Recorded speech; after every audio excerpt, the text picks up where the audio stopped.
Spiritual Tips for Meditators. Part 1. By Luangpor Teean. The Path of Mindfulness. Now I am going to teach you the way to meditate. Please relax and feel comfortable, because what I am going to teach you is based on something you already have in your mind. The teaching that I am going to instruct you in is based on something which is real and genuine, the truth. And the truth cannot be deceived. It cannot be deceived by neither the master nor the students. The master cannot deceive the student and the student cannot deceive the master, once either of them has realized or understands the truth. This is a technique that can be understood by everybody. All of us have mind and body. We also have mindfulness. Mindfulness is a quality of mind that we can cultivate and develop, but it is already in our minds. Once we are mindful or once we are awakened to mindfulness, all of us are the same, but if we do not have mindfulness or if we are not mindful, we are different. Meditating, especially developing mindfulness, does not require special time designated specifically for this technique. It can be practiced all the time in our daily lives. It does not demand special time, mainly because mindfulness is already in our minds.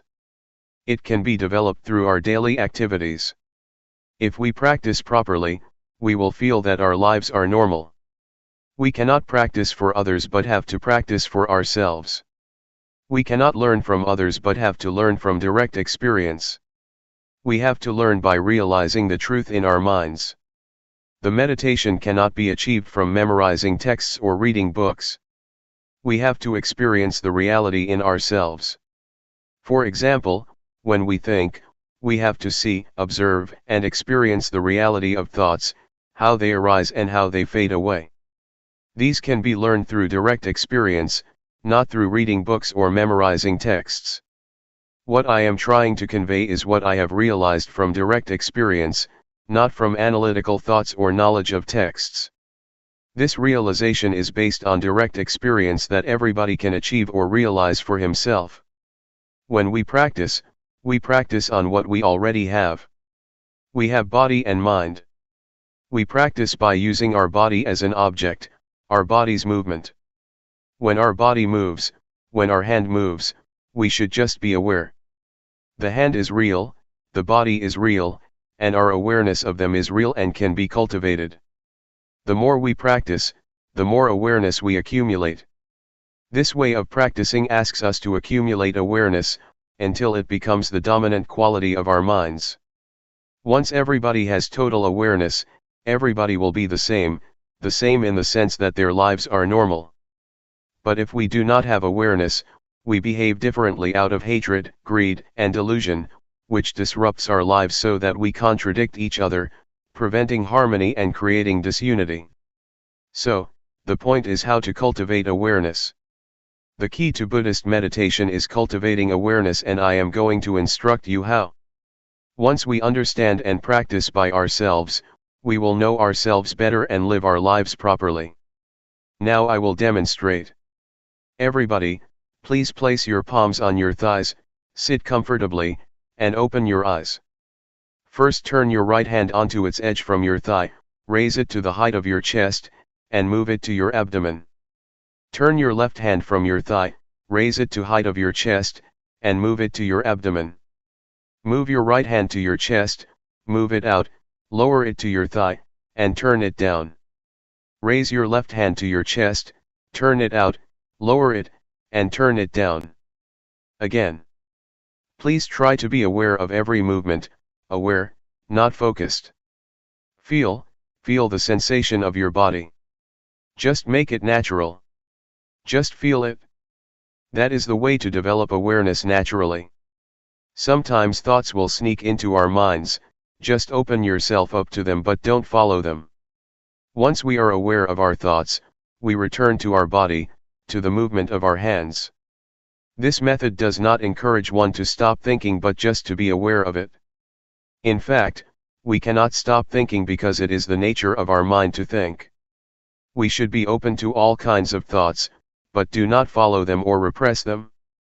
Just be aware. With awareness, we will be firm and not react to our minds, either positively or negatively. This is the introduction. I would like you to try, to practice, to feel yourselves and see how it affects your mind. When you place your hand on your thigh, do you know where your hand is?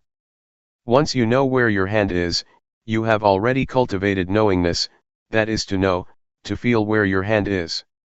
And the practice of mindfulness is based on this awareness. When you turn your hand on your thigh, do you know the position of your hand? You know where your hand is, right? Raise your hand. Is it on your thigh? Where is it? Who knows the position of your hand? You or other people? Can anybody know for you? Is it only you that can be aware of where your hand is? No, no, no, be aware, be aware, be aware. Do not force your mind to focus or concentrate on every minute of your movements, just feel every step intervally, and don't focus your mind to feel like a straight line of feeling. That's not the right way. The only thing you have to do is be aware. Don't analyze or try to reason what you are going to do or why you are having such thoughts. Don't analyze or rationalize any of your thoughts. Do not make judgments, whether this thought is good or not, just be open to it, be aware of it, with no blame, no repression, and no stopping, just be receptive to the thoughts. This will enable awareness to develop quickly. Keep practicing, keep doing, and keep being aware of your body's movement. It does not need to be the movement of your hand, but can be the movement of your breath. When you breathe in and breathe out, these are also your body's movements. When you walk, try to be aware of your walk, be aware of whatever your movement is. Be aware of every position, and whatever you do try to be aware of only one posture. When you walk, just be aware of your walking, do not be aware of your breath. But if you want to be aware of your breath, that's okay as long as you choose only one object. Do not use too many objects or they will confuse you. The point is that whatever thoughts arise, just be aware, and come back to your body's movement. Do not be caught up in your thinking process or your thoughts. If you feel tired or tense after sitting for a long time, change your posture. While you change your posture, please be mindful, don't change it hastily out of impulse or out of unmindfulness. During your walking meditation, you can either fold your arms across your chest or clasp your hands behind your back. Keep your hands properly, it will enable you to walk slowly with mindfulness. About 8 to 12 paces of walking will do for the meditation. Do not walk for too long a length or your mind will be easily distracted. If you walk at my speed, in 1 hour you will walk 4,000 paces. If you know every pace, you already have 4,000 units of knowingness in 1 hour. It will accumulate and can change the quality of your mind. Anyway, if you become distracted or you forget and become unmindful, when you walk or move your hands, that's okay. Do not blame yourself or feel unhappy when this happens. Just let it go and start again. When a thought disturbs your mind, let it be. Do not try to repress or suppress it. Just feel open to it. It will fade away automatically. This is the nature of the mind that we can realize through meditation. Now, let's try to experience it ourselves. After practicing for an hour, you may come back and we will have a question and answer session for 30 minutes. How was your practice? When you felt distracted or caught up in your mind, did you see the difference between them? Did you realize when you were caught up in your thoughts? Did you see the difference when you came back to your body's movement, or became aware of the movement of your hands or walking? Once you did that, did you see that the thoughts just ceased or passed away? When you are caught up in your thoughts or overwhelmed by emotions, you may forget to move your hand, or you may move it but have no full awareness of your body. That's okay, but try to return to your hand's movement or to your walk. Once you are aware of your body's movement, you are already a practitioner. A Dhamma practitioner develops awareness. This is the only duty of the practitioner. The same goes for feeling. If you feel tense, physical pain, or tired, do not be overwhelmed by the unpleasant feelings. Just come back to your body's movement or just be aware and see the painful feelings.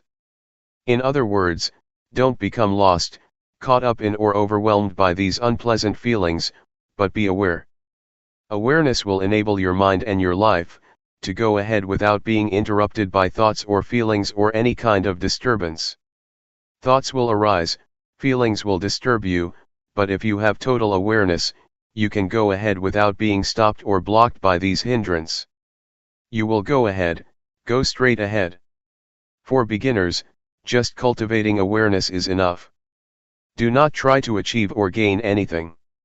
Do not expect any realization, any insight, or wisdom from the practice.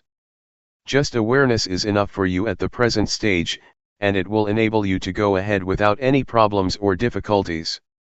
For the beginners, you may not sit longer if you wish, and the awareness may develop slowly, not smoothly.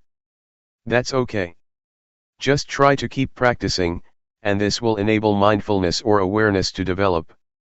Do not feel bad when you feel you are caught up in your thoughts, or in pleasant or unpleasant feelings, or you become forgetful of the practice. That's okay. Do not blame yourself. Do not feel depressed. Just come back to the practice, come back to be aware of your body's movement. When you keep practice, you keep accumulating awareness. You will begin to see, to realize, the nature of your mind. You will see that thought are one thing and mindfulness is another. The thoughts or feelings are not you, not yours, not me, nor mine. Previously, you may have thought that the thoughts are your thoughts, but in fact, they are not your thoughts. The thoughts are just there, but they are not yours. And this you can see, because of mindfulness. Mindfulness will separate you from the thought, so you can observe the thought without being identified with it, or take it to be you or yours. In the sutra, the Buddha advises us to contemplate, to be aware of body, feelings, and mind or the thoughts. These three aspects, body, feeling, and thoughts, are already with us, they are not something outside of us. We can use them for our spiritual well-being. In the past, when we wanted to stand up, we stood up instantly out of habit. But if we practice and develop mindfulness, before standing up, we will be aware of the desire to stand up. Thus we will stand up mindfully. We can apply this approach or this attitude to whatever activity we do, and our lives will be on the path to mindfulness. Meditation's priority is to develop awareness first. It is the crucial factor that needs to be developed during the practice. This is important because we are already good at analytical thinking. But we have to practice another quality of the mind, awareness. It will lead us to a realization through direct experience, that cannot be achieved through thoughts or the analytical mind. Any questions? If you want to ask, please ask based upon the experience that you have already had from your practice in the past few hours. Do not ask through the analytical mind.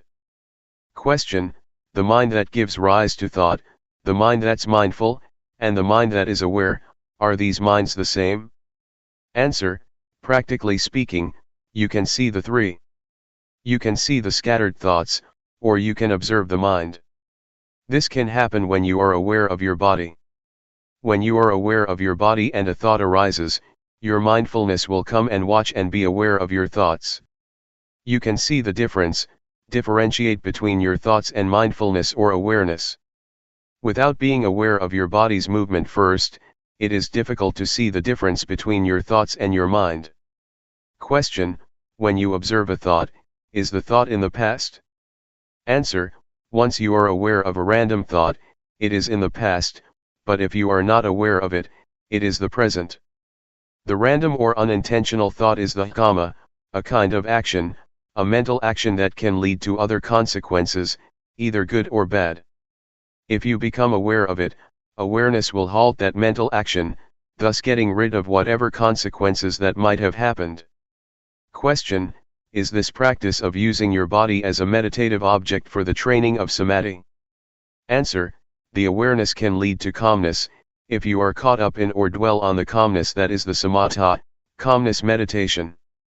But if you lift your mind from the calmness and observe the calmness, then it is insight meditation. So it depends on how you deal with calmness. If you dwell in the calmness, it is a calmness meditation. If you observe the calmness, it will lead to insight meditation. Question: is this awareness the same as the Buddha's? Answer: the awareness mentioned above is the same as the quality of Buddhahood. It will lead to total insight. This kind of practice also includes the threefold training: morality, concentration, and wisdom. Question: do you mean that awareness includes threefold training? Answer: the threefold training is not awareness itself, but is based on awareness. You cannot keep precepts without awareness. Awareness will enable you to keep the precepts, sila. And awareness will enable you to develop concentration, samadhi, and to gain insight, panya. We need not waste time developing sila, samadhi, panya by different ways, but go directly to develop awareness, then sila, samadhi, panya will take place. According to the Buddhist canon, the Buddha said, self-awareness is the origin of wisdom, the parent, the source of righteousness. But unknowingness or unawareness is the source or the parent of all evils. Question: nowadays, young children seem to be practicing awareness all the time. Even we, when we are exposed to something new, seem to be more aware. It seems as if we come to this world practicing awareness, then we start thinking, then we have the same thoughts over and over, and that turns off our awareness. Why is this happening? Answer: it is because we have eyes, nose, ears, mouth, and body, the 5 sensual bases, and mind, the 6th base, to understand the world. We use these 6 bases to have contact with the world, and this leads us to a lot of concocted mind. We think a lot because we have a lot of contact with the outside world. That's why our minds become busy and keep thinking all the time. We ignore another quality of the mind, awareness. That's why we have to come back again, because we have ignored it for such a long time. We have occupied ourselves with thinking, because of our contact with the outside world through the 5 sensual bases. Awareness will liberate us from all unpleasant events and unfetter our minds. It will liberate us from all hindrances and fetters. I can assure you that awareness will rescue our lives. Regardless of nationality or race, we can be united. Regardless of our differences, we have one thing in common: awareness. Awareness is in every person. So, I would like to encourage you to develop awareness, so that we will go beyond nationality and race. After the practice, do you feel that you can get in touch with awareness, the awareness in your mind? It is an quality inherent in you, that leads you to get in touch with it. Question: it's very hard to slow my mind down. Answer: we are not going to stop the thinking process, we are not going to fight it. If you fight it, you are going to be tired, because it is very difficult. Just to be aware of it, just observe it, and it will pass away on its own. Do not try to get rid of it. If you try to get rid of it, you will feel exhausted. Sometimes, you may find your mind was more scattered during the practice than during your normal daily life. The more you practice, the more your mind is scattered. Sometimes this happens to practitioners, but that's normal. Just be aware of it and ignore it, and try to be aware of your body's movement. The more you keep coming back, the more awareness will accumulate. Just keep coming back. Do not try to fight your thoughts. June 1, 1997. Cultivating awareness. The Buddha said that there are 5 hindrances to meditation. The first is drowsiness, the second is agitation or restlessness, the third is doubt, the fourth is sensual desire, and the last is ill will, hatred, or irritation. Doubt means that one feels uncertain, whether the practice is right or wrong, so he just stays on the edge, and cannot commit himself to any kind of practice. You may encounter any of the 5 hindrances. That's alright, it's even beneficial. Try to observe the hindrance rather than following it, or being overwhelmed by it. To observe is to keep your mind from identifying with these 5 hindrances. For example, when you feel sleepy, instead of lying down and following the drowsiness, just try to observe it, and the awareness will lift your mind from being drowsy. Thus you can learn how to interact with restlessness, or with agitation. They are not bad. They can teach.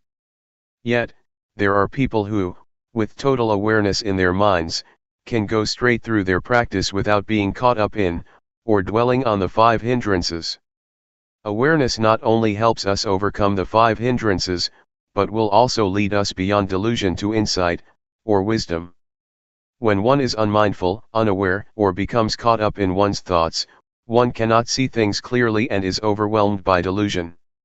Yet once one becomes aware or free from the 5 hindrances, one can go further to experience insight.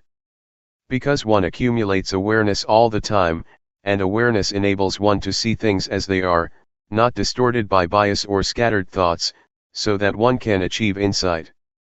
The insight that can be experienced from this method of meditation is the insight into the body and mind. You can see that the sense of us or me, in fact, is only the combination of body and mind.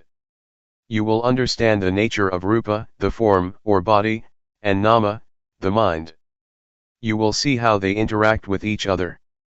With this insight you will have a clear understanding that goes beyond the concept of me and mine, just body and mind, not the sense of self. With the insight into body and mind, you will know and be able to differentiate between thoughts and awareness. So far, you cannot differentiate between these two because they come together, but if you have insight from awareness, the thoughts and the one who thinks or observes can be differentiated. Such realization or such direct experience is what we call wisdom, because it liberates us from hindrances and suffering. It is wisdom, and at the same time it is magga, the path. It is both the path and the end, the wisdom. If you practice properly, you will see that at the beginning it is mindfulness, in the middle it is mindfulness, and at the end it is also mindfulness. It is both means and end, path and wisdom. What I just said is quite ahead of you. It is a state that you may not have experienced yet, but I wanted to inform you of what you are going to realize, if you practice properly and continuously. Please try to concern yourselves with what you are practicing now. Just be aware, and once you keep practicing, results will come on their own without any attempt on your part. Therefore, put your effort into the practice. Awareness from this practice will get rid of delusion. The more you are aware, the less you are unaware. Unawareness is identical to delusion or ignorance. If you accumulate awareness through this method, it will form a solid base for keeping moral precepts, for concentration, and for wisdom. You will live your life morally once you have full awareness. At the same time, you will also have calmness or concentration, once you are fully aware of what you are doing. Meanwhile, insight can take place with awareness. Thus, awareness can lead us to the totality of life, the totality of education or training. Awareness or mindfulness enables us to awaken. An enlightened one is one who has total awareness, total mindfulness. Buddha said many times that the Arahant, the enlightened one, is one who has full mindfulness and awareness in every moment of his life. His experience is like traveling in a freeway on which he can move ahead without any obstructions. Mindfulness is like this: you are not caught up in any thoughts, but move straight ahead in your life. You can learn a lot from this practice. You can understand a lot of things in Luangpor Teean's mind. It is as if your life is the texts, your practice is the texts, and you can gain a lot of knowledge from it. Your experience is the source of knowledge that will enrich you. I would like to persuade you to see for yourself. Try to see it, experience it, and it is within your capability to understand it. I would like to encourage you to learn more and more from the practice. This is not some kind of propaganda or an advertisement, but just an encouragement. Practice like this is sort of forming a new habit of awareness. Right now, we have the habit of unawareness, of doing things out of habit without awareness, but if we accumulate awareness, a new habit will be formed, and whatever we do, after we practice properly, we will be aware of our daily movements. But if we do not practice, we will easily fall back to delusion, to our forgetful habits. So, please try to accumulate awareness and try to be mindful. Another point that I would like to emphasize is that, awareness is not a quality confined to myself or monopolized by anyone. It's a quality inherent in all of you. You are all capable of increasing and developing your mindfulness, not only in this room but also in your daily lives. That's all I would like to share with you. The only thing you should do is to realize it yourselves. What I talked about is not for you to memorize but for you to experience yourselves through practice. Both of us will stay here for more than a month. Should you have any problems, please come and talk with us. Question: awareness is not limited to our hands movements only, right? Can it be expanded to things like scratching itches? Answer: that's right.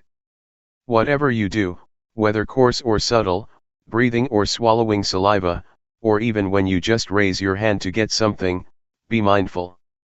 Just be aware of whatever you are doing. That's the proper way to practice. Question: if one moves without awareness, is that ignorance? Answer: yes, that is a kind of ignorance. There are many kinds of ignorance. The most fundamental ignorance is of the things that cause suffering to you, whatever kind of thoughts or understanding that troubles you, or creates suffering for you. Question: the Buddha's awareness is the same awareness that we are talking about, except his awareness is continuous, right?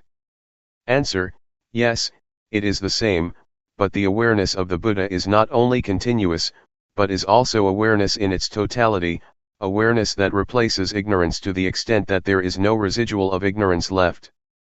But for us, we still have ignorance, our awareness still broken. Question: what is the difference between the awareness of Sotapanna, Sakadagami, Anagami, and Arahant? Answer: the awareness of these four enlightened beings are different in terms of degree, and also in terms of quality. The first stage of enlightened being, Sotapanna, has awareness that can get rid of the strong sense of self and uncertainty. The second stage of enlightened one, Sakadagami, can eradicate sensual desire and repulsion almost completely.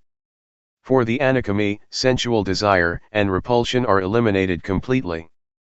It is the different degrees of awareness that leads to different qualities.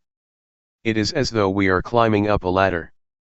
In the first stage of enlightenment, the awareness is less powerful than that of the Arahant, or the last stage of enlightenment. For example, when we get angry at something, we will think about it over and over again.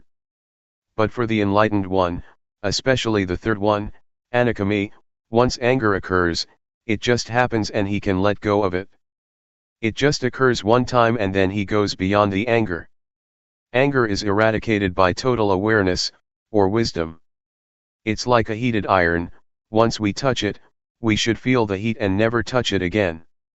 For the enlightened one, anger is like a hot iron, once he touches it, he is aware of the heat from his anger, and will never return to and identify with it again.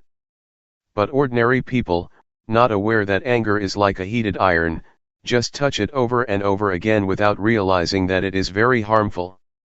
The awareness that I mentioned, is the awareness that can enable us to see no self in the body, no self in feelings, no self in emotions, no self in thoughts.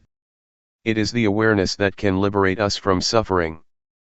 Please do not just accept what I told you, see it for yourselves and practice until you can know it for yourselves. Then nobody can deceive you, nobody can mislead you, because you have already experienced it. What we should do is pay respect to the Dhamma, the highest refuge. You should not pay highest respect to me or to anybody else, but to the Dhamma that is already in everybody. Please pay respect to the Dhamma in ourselves. Be aware at every moment. When you go home, Try to maintain your awareness at all times. June 1, 1997. Knowing yourself. As I told you earlier, all of us are friends even though we have just met here, because we have been friends since our birth into this world. In Buddhism, friend has a broad meaning. All of us are friends because we are sentient beings. We all share the cyclic existence, all of us share birth, decay, aging, and, finally death as human beings. That is why we are all friends. Another thing that we have in common is that each of us has body and mind. Each of us has common characteristics. We all have 6 senses fields, we all have feelings, we all have emotions, and all of our mental activities and our physical bodies are subject to the same characteristics: impermanence, suffering, and no real self, no permanent self. These are the 3 common characteristics that all of us share. But there is something that makes us different from each other. That is our mental formations. We have different ideas, we have different opinions, we respond to our surroundings in different ways. It is our mental formations that makes us different from each other. However, these mental formations can be transformed, making us one, the same as a person. Previously, I said to many of us here that, despite our different characteristics, although there are various kinds of people, we can be the same if we have mindfulness. If mindfulness prevails in our lives, we will be the same, but it will be different if unawareness or unmindfulness prevail, because they make us behave differently and perversely. Anyway, I would like everyone here to feel comfortable when you are listening to Dhamma. You should feel comfortable because I am going to speak about what you already have: mindfulness, calmness, clear comprehension, and self-awareness. All of these qualities are already present in your mind. I would like to take this opportunity to share my experience of how to be one with the Dhamma, to apply and integrate Dhamma, or the truth, into our lives. 3 years ago, when I first came here, a Western student asked me, "What brings you here? What do you know? What knowledge do you bring with yourself?" I replied that the only knowledge that I have is knowledge of myself. I just know myself. So, he asked, "What do you mean by knowing yourself?" Instead of giving him the answer, I demonstrated by turning my hand on my thigh and resting it there. Then I asked, "Have you ever been aware of yourself while you rest your hand continuously for 7 days? Have you ever had that experience of knowing yourself, of being aware of yourself for 7 days?" He said, "No, I cannot do that, I do not have such experience."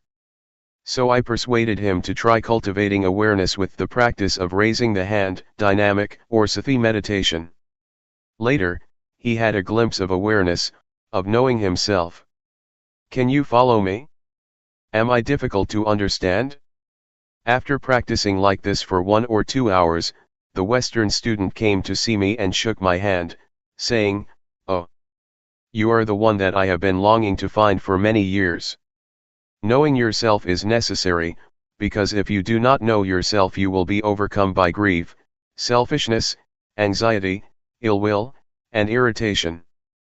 But once you are aware of yourself, you will be free from these sufferings. What we should learn and cultivate is the experience or state of mind that can liberate us from suffering, so that we can live without suffering. This is what I try to learn.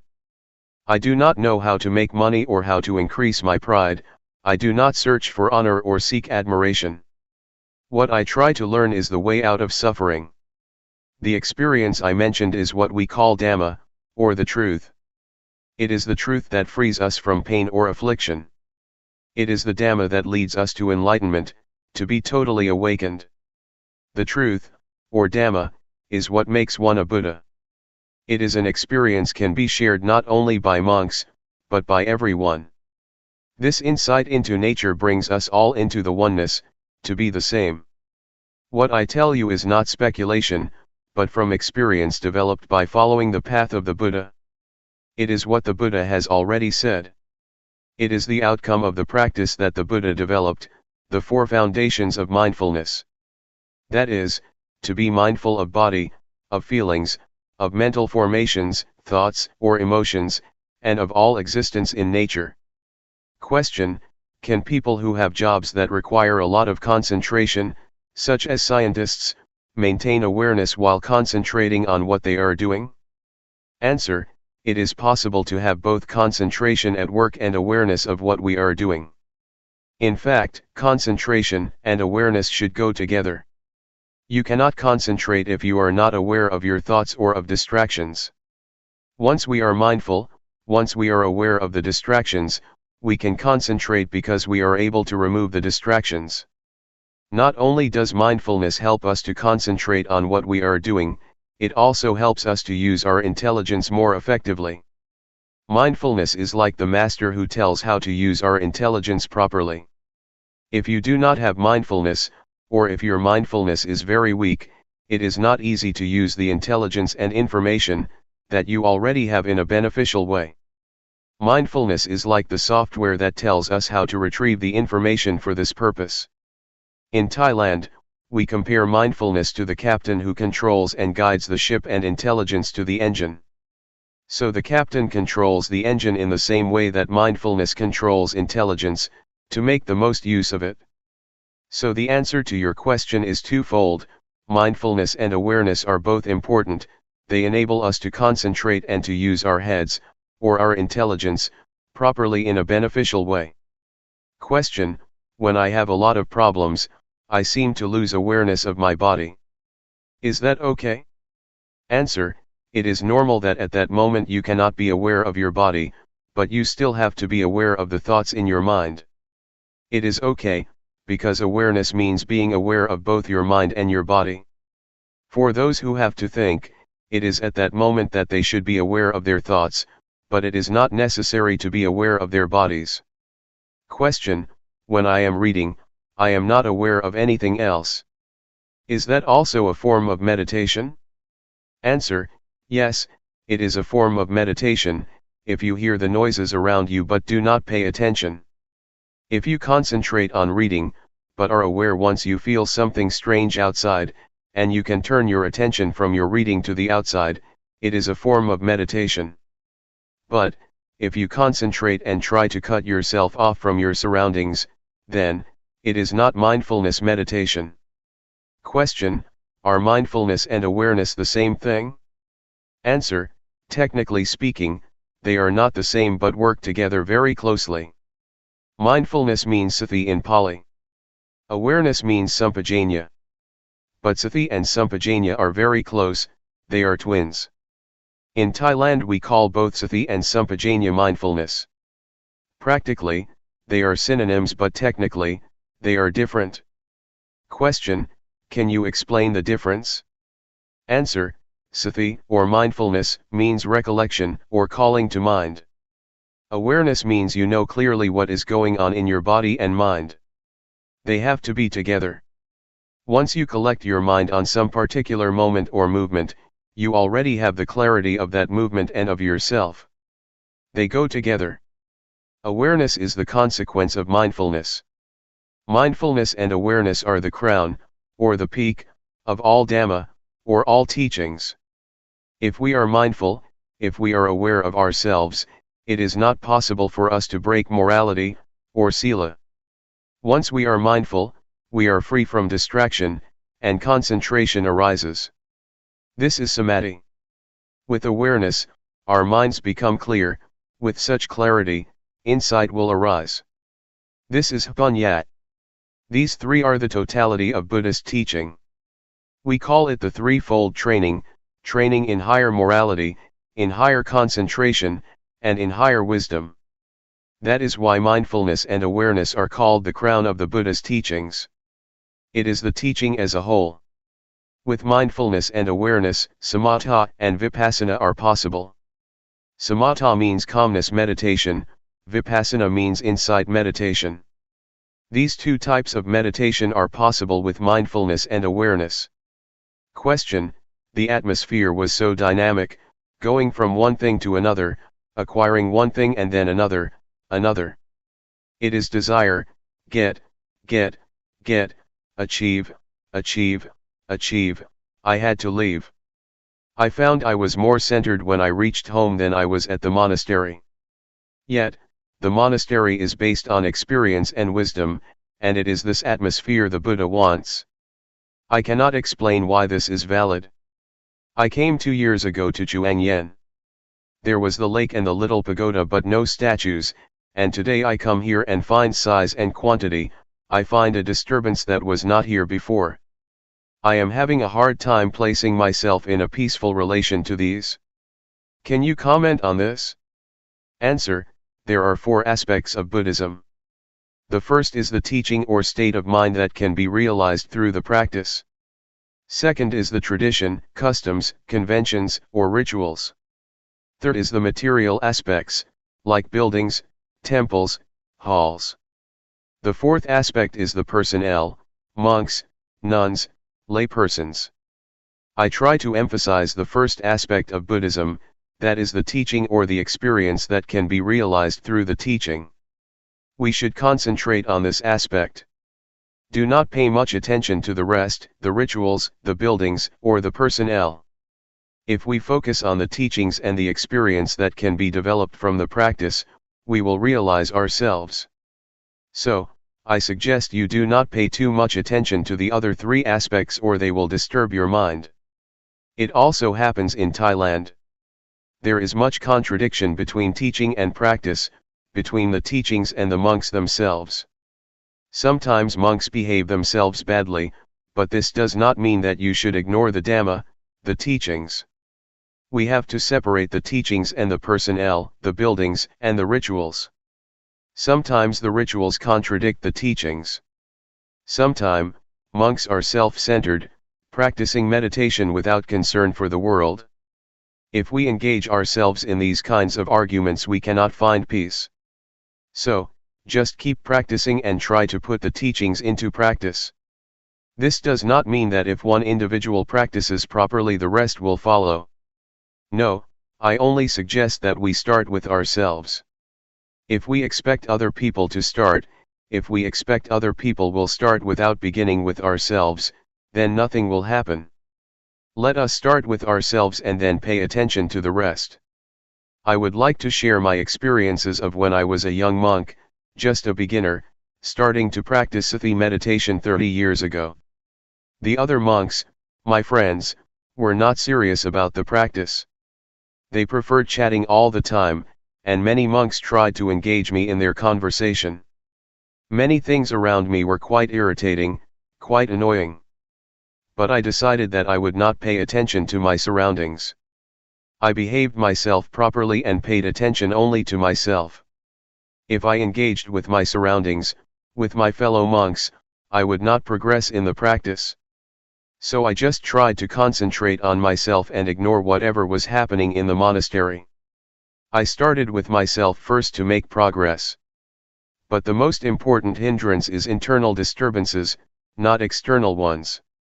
Previously, prior to coming to practice this method of meditation, I had practiced the calmness meditation, using my breath as the object of meditation to bring me calmness, a kind of trance and absorption.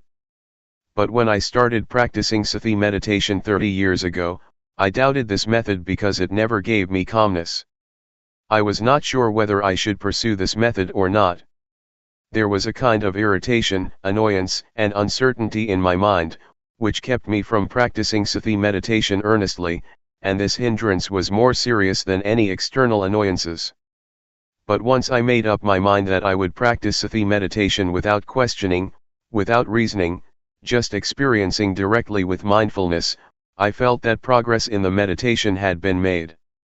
So I would like to suggest you be aware of and concerned with the internal hindrances, that are more irritating than any external disturbances. To practice meditation, we have to be prepared to face a lot of problems. Before Buddha became enlightened, there were a lot of devils, or maras. Mara is the deity which tries to subvert or undermine enlightenment. The army of Mara tried to disturb Buddha, to persuade him to stop practicing, even threatening the Buddha. A lot of warriors, a lot of maras, came to try to overcome the Buddha. But with the strong determination, with the earnest attempt and strong will of the Buddha, he overcame the army of the Mara. So, I would like to encourage you to be prepared, to be determined to overcome all obstacles that you might face during the practice. Question: you talked about the internal disturbances. Could you tell the nature of them and how to control them? Can we be without any thoughts for a minute or even a second?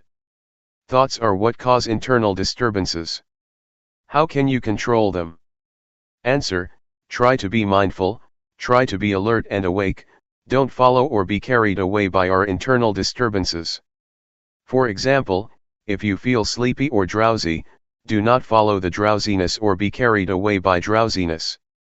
Stand up or rinse your face with water or try to be skillful. Create or invent a method that will enable you to be alert and awake.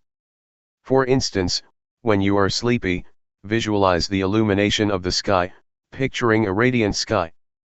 This will enable you to awake from drowsiness. Drowsiness is the first hindrance, or nivarana in Pali. Nivarana means hindrances that keep you from progressing in the path of enlightenment. Besides drowsiness, there are also irritation, restlessness, sensual desire, and ill will. These are the 5 hindrances that disturb you, and you should be prepared to deal with them. But first of all, you should realize that you are able to put an end to the hindrances. They will not haunt you permanently. With this hope, you can encourage yourself to not to fall under their control. These unwholesome qualities can be transformed. Irritation, drowsiness, restlessness, and annoyance can be transformed by mindfulness. Drowsiness can be transformed into awakening, laziness can be transformed into diligence, irritation can be transformed into peace. It is in our capacity to do that. But if you are skillful and learn how to encounter these unwholesome qualities with mindfulness, you will realize that all of these disturbing qualities can bring us wisdom. They can be our teachers. Drowsiness can teach us to be more intelligent. Irritation can teach us to be wiser. These can be accomplished by cultivating mindfulness. Do you want to try? Tomorrow we will start a 7-day retreat. I will take care of you if you would like to try, and I will not mislead you. I assure you that I will lead you down the right path. Question: why do you call it Sati meditation? It is supposed to be very calm and quiet. Answer: there are 2 kinds of meditation. Calmness meditation is one, but there is another kind of meditation that asks us to pay attention to awareness. What I teach is to encourage one to pay attention to awareness of the body's movements, taking bodily movement as the object of meditation to train one to be mindful. To pay attention or be aware of whatever movement you are making, whether you are standing or walking, pay attention. You are mindful of that present movement, it is the object of meditation. It is called Sati meditation, because it uses the body's movement as the object of meditation. It is called Sati because we do not sit in stillness, but create bodily postures as the object of meditation. Driving can be a form of meditation. Reading is also a form of meditation if you read properly. Sewing is too, as when I try to sew my robe for 9 days. Meditation is to pay attention to one thing with full awareness. Meditation is not necessarily closing your eyes and crossing your legs. Question: you said mental awareness of bodily motions was important. What if you are aware of something around you? Answer: in this practice, we are aware of our body's movement. This is the main posture, the main activity.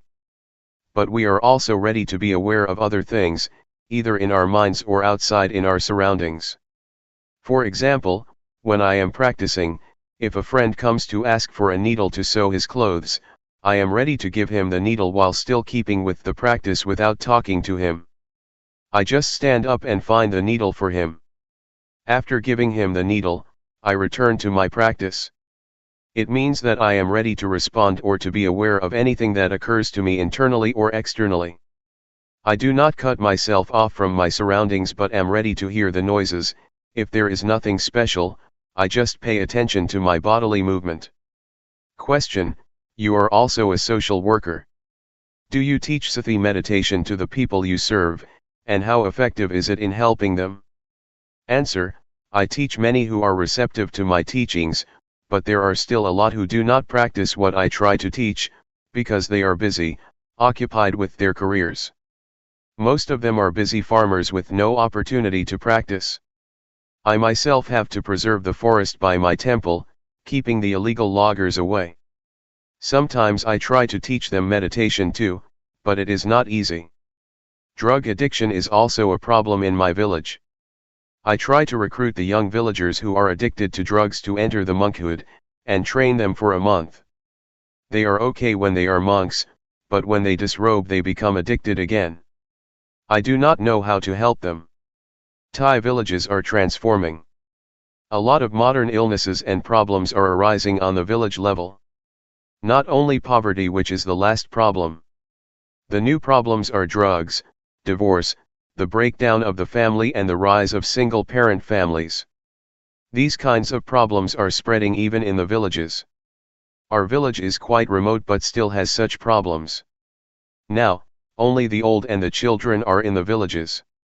The young people, both men and women, have gone to the city. The village is going to break down. Community life is breaking down. I hope that America will be the center of Buddhism in the future. Is that too optimistic? But it is possible, because the American people are intelligent and earnest in their practice of Buddhism. Question: can Luangpor elaborate more? Why will America be the center of Buddhism in the future? Answer: American people are intelligent. They also take meditation seriously compared to the villagers. For example, in my area, the villagers have to go out to the fields really early in the morning, cutting the sugar cane, so they have no time to visit the temple. They are busy all the time. But here, many of you live far away but can still spare the time to come here to practice meditation, while my villagers living next door to the temple have never showed up. June 8, 1997. Realizing the true nature. This is a good opportunity for all of us here, to practice in order to understand and realize the true nature of ourselves, and the true nature of reality. There are a lot of people that cannot spare the time to practice here, but all of us here are committed to the practice. So, from now on, I would like to give meditation instructions. In the time of the Buddha, we did not have a tag that says, silent meditation to refrain from conversing with others. But it is in accordance with the principle that the Buddha established, that it is good for one to not see, hear, or talk while he is practicing meditation. If we have to speak, we should speak mindfully; if we have to see, we should see mindfully; if we have to hear, we should hear mindfully. We come here to practice meditation, to cultivate mindfulness. Mindfulness is already a quality of our mind. Practicing meditation to cultivate mindfulness, we encounter a lot of obstacles, a lot of disturbances both in our minds and from the outside. So we should learn how to cope with them skillfully. For example, when you practice, you may feel pain, be tense, or tired after sitting for a long time. You need to change your posture, changing your position from sitting to standing or walking.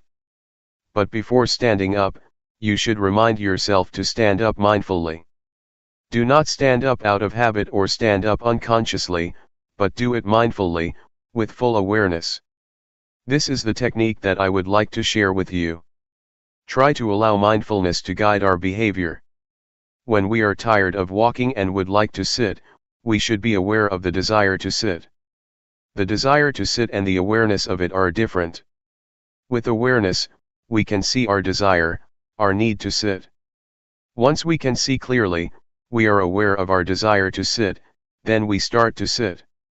This is how we use mindfulness to lead or guide our behavior. Do not be overwhelmed by feelings of pain, tension, or physical strain. Try to resist our habitual tendencies, because our habitual tendencies will lead us to delusion, to forgetfulness, and to ignorance. It is tempting to abandon our practice, so we have to resist, to go against the stream of habit. For example, before the Buddha's enlightenment, he sat near a stream and was determined to practice to the end until he reached enlightenment. Since he was not sure whether he would achieve enlightenment or not, he put a plate on the stream to see whether it could go against the stream or not. If it could go against the stream, that would mean he would achieve enlightenment, and he found that the plate could go against the stream. This is analogous to his determination to resist the habitual tendencies, which led him to enlightenment. So, I would like you to try to follow his path, to always be aware. Be constantly aware of your body's movements. When you raise or move your hand, keep being aware of your body's movement. Do not let yourself stuck on anything else, be it high or low, pleasant or painful. Just be aware of your body's movements. For beginners, I would like to suggest you meditate in two postures, sitting and walking, sitting and moving your hands in a rhythmic pattern. But, if you want to try to meditate with breathing, and you feel that it can develop your mindfulness, that is fine. However, I would like you to practice in only two postures. Try not to use the lying posture because it is not good for mindfulness. Also, in daily life, keep practicing mindfulness when you are changing your posture. For example, when you go to the dining hall or to the toilet, be mindful in every posture, in every movement you make, whether it be in this room or outside. Avoid judging whether this is right or wrong, or keeping asking yourself, am I doing this correctly? Try to avoid the sense of right or wrong. Keep practicing, simply practice. Do not be anxious. Avoid skeptical doubts. Just keep practicing and try to be aware of what you are doing. That is all. It is not too complicated. For beginners, avoid worrying about the method, because it will obstruct your practice. Just go ahead and practice and you will learn from your experiences. Otherwise, you will keep questioning yourselves and halt your practice. If you have questions, feel unsure, or feel doubt about the practice, come to see me. Do not ask other people. Do not worry about right or wrong, do not keep asking yourself whether you are practicing right or wrong. Your direct experience will tell you. The truth will reveal itself. When you practice, you become aware of mind and body. The insight into your mind and body, the insight into the nature of mind and body, will tell you without your asking yourself whether this is right or wrong. Let the direct experience tell you. Question: what is awareness? Answer: awareness is to be aware of the sensations of the body, to be aware of what you are doing at the present moment, whether it be eating, or some particular meditation object that you choose, such as breathing. If you choose breathing as the object of meditation, you become aware of that. That is the awareness that I mentioned. Just be aware of the whole process, not the details. Place your hand on your thigh. Are you aware of it? Right hand up. Are you aware? Just be aware that your hand is on your thigh, that is okay. Then, raise it up and move it to your abdomen. Turn up your left hand. Be aware. Raise it up and move it to your abdomen. Move your right hand to your chest. Turn it out and lower it to your thigh, and turn it down. Raise your left hand to your chest, turn it out, lower it, turn it down. Again.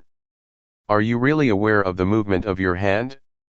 Do you just think that you are aware, or do you really experience the awareness? Now, pay attention to your breathing. Inhale, exhale. Can you feel the sensation at the tip of your nose or at your abdomen? Question: can one observe the tip of his nose and abdomen at the same time? Answer: you have to choose. How is your awareness? It does not matter what object you are going to be aware of. You can move or shake your fingers and use them as the object of your awareness. It is the same awareness. You can apply it to other positions or other postures. Try whatever gives you clear awareness. Sometimes you may feel doubts, and the awareness is not clear after practicing for a length of time. You may need to change your posture, to raise your hand, to touch your body, or to breathe, changing your object of meditation to breathing. Just be aware when you are changing your posture, so you feel the new sensation. But this is only temporary. Afterward, you will resume your main posture, sitting or walking. After repeating it, you may feel drowsy because of the repetition. You become sleepy. You need to change and then resume the main posture. It is a technique to awaken yourself so that you can have clear awareness.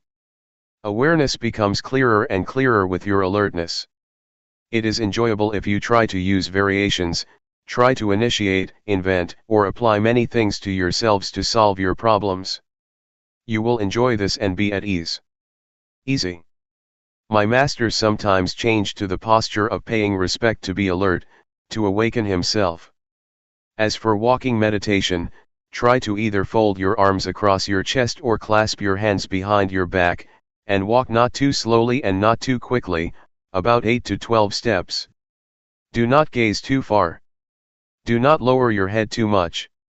Just stare at the floor about 2 meters from your feet.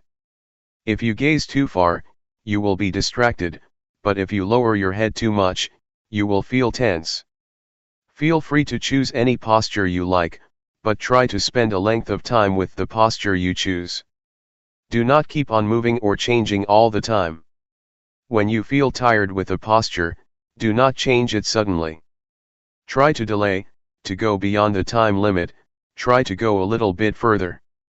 If you feel tired and you change postures right away, that is not good. Try to go further to strengthen your will, your mind, your determination, and your body. When you move your hand, keep your eyes open. Do not close them. You may feel sleepy if you close your eyes. I do not have a problem when I practice with closed eyes because I do not feel drowsy. The first hindrance is sleepiness or drowsiness, and you may be stuck in the calmness.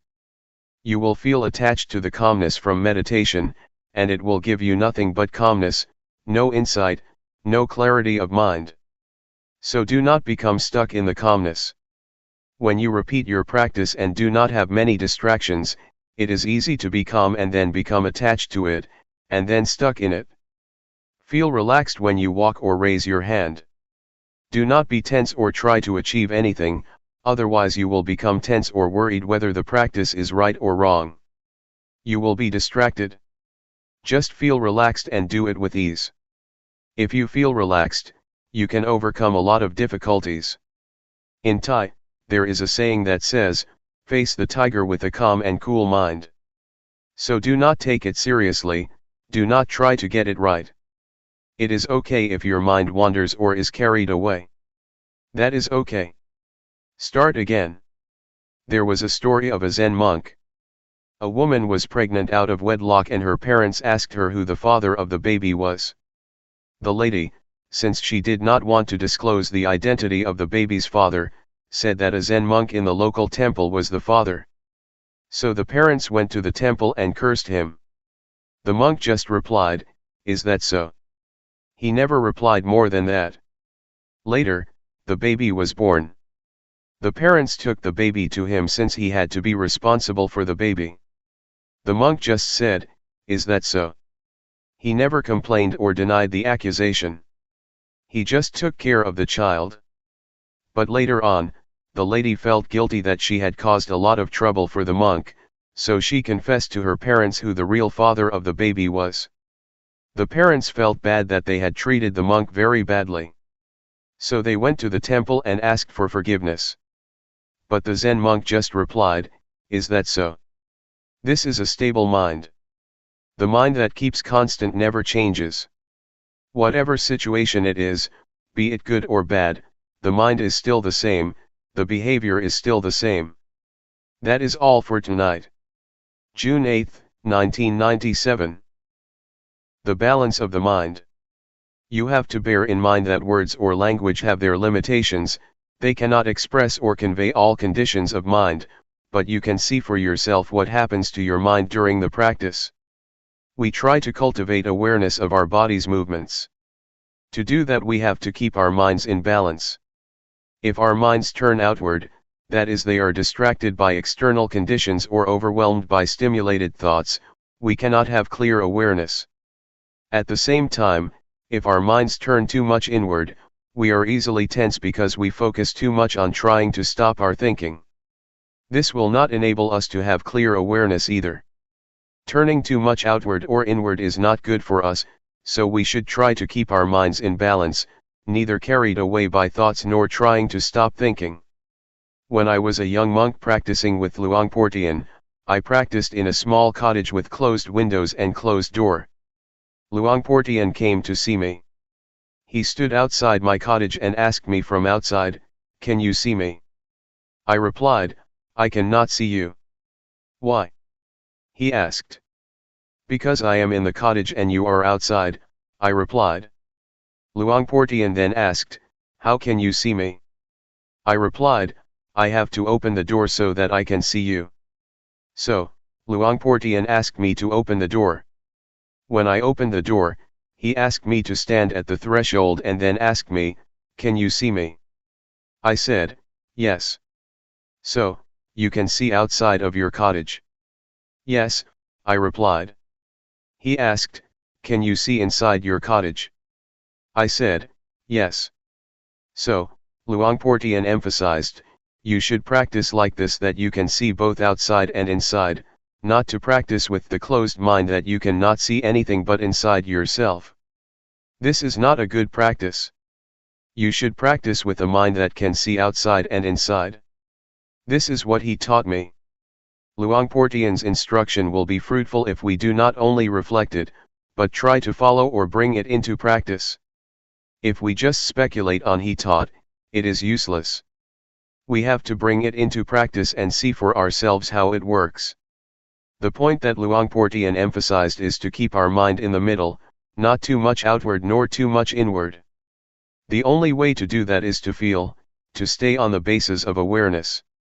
In order to have clear awareness, we have to keep our minds in balance, neither falling into distractions nor forcing our minds to concentrate, or putting much focus on any one point of the body.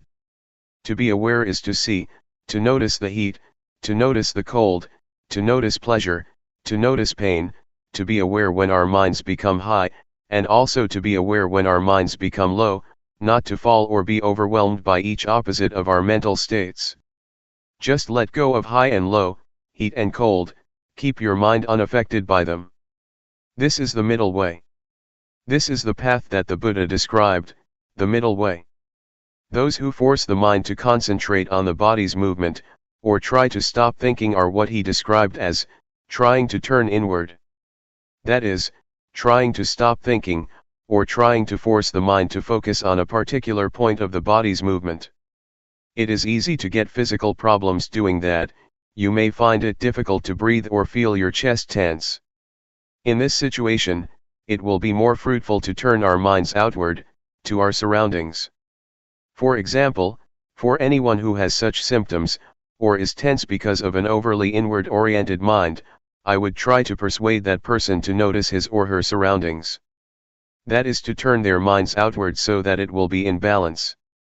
In this case, outward orientation or outward attention is useful. It is not bad all the time. It can be useful, if we are to solve the problems of balancing our minds.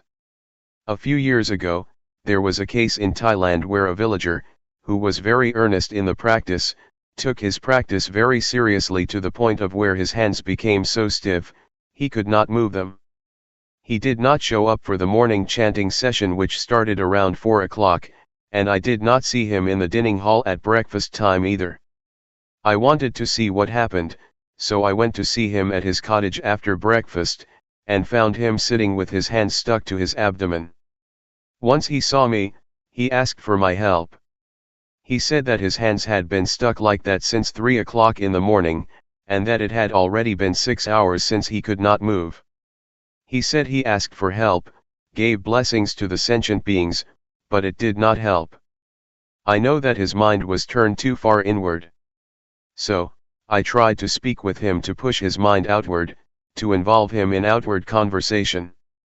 I had a conversation with him in order to let his mind out of that situation. I asked him, "How many children do you have?" He replied, 3. So I asked, "Do you miss your children?" He said, "Yes." "How are you planning to help your children when they grow up?" I asked. He started telling me his plan for helping his children. Unconsciously, his hands fell down, and he did not even realize it, still talking, replying to me. A few minutes later, he found that, oh, his hands fell down.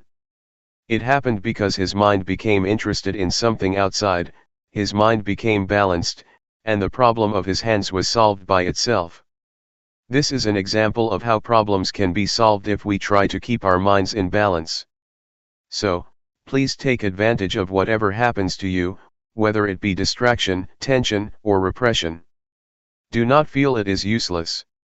When you feel distraction, it is useful if you try to learn from it. You can learn a lot from whatever happens to you. So, make the best use of it. Do not feel bad when your mind is carried away by thoughts or feels scattered. It can reflect a lot about yourself and the nature of your mind if you pay attention to it. Take it easy, feel relaxed when you practice. For me, I have no problem sitting or walking for a long time without being tired, because I feel relaxed and I take it easy. Whatever happens to you, do not become fussy or frustrated. When you lose awareness, or when you become stuck in your thoughts or in your thinking process, do not be fussy about it. Just feel that it is all right and then come back to the awareness. With this kind of attitude you will feel comfortable, and will get through any kind of problem. You may face not only tension or frustration, but also drowsiness or anxiety. But if you take it easy with the effort, with the attempt to resist these tendencies, you will overcome all of them. Any questions? Question: you just mentioned that when you reflect you can understand more about yourself, but during the practice, aren't we supposed to not think and just be aware? Answer: yes, at this time you need not to investigate. Just be aware of it, just see it, that is enough. You will finally understand the thoughts, so you need not investigate. Just being aware of them is enough. I would like to add that once you have a better understanding of yourself and your mind, you should be careful not to fall into the trap of knowledge. Just knowing that you know is enough. If you become excited with your knowledge, it can distract you or obstruct you from being aware of your body. Question: does the knowledge obstruct because you are thinking too much? Answer: it is a trap. It obstructs the practice because when you know more and more you become fascinated by knowledge. When you know more and more, you tend to follow the flow of the knowledge and then you lose the practice of awareness. There is a possibility that insight will arise within your mind, wisdom, or insight into the nature of body and mind. You will have an understanding about wholesome, unwholesome, sin, and merit.